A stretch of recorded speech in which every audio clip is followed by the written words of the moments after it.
இந்து மதத்தில் முக்கிய கடவுளாகவும் மும்மூர்த்திகளில் ஒருவராகவும் சிவபெருமான் கருதப்படுகிறார்.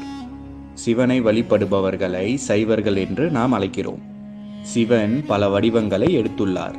பொதுவாக 64 சிவன் வடிவங்கள் இருப்பதாக கூறப்படுகிறது. அதில் ஒன்றுதான் ஏகபாத மூர்த்தி என்ற சிவனின் அவதாரமாகும்.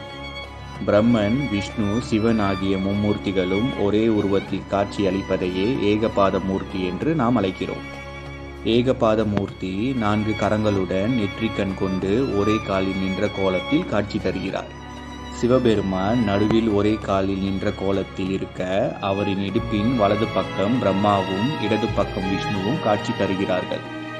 பிரம்மாவும் விஷ்ணுவும் கைகளில் அஞ்சலி முத்திரையை காட்டுகிறார்கள். நடுவில் சிவனுக்கு பதிலாக பைரவர் இருந்தால் அந்த வடிவத்தை ஏகபாத பைரவர் என்று அழைப்பர்.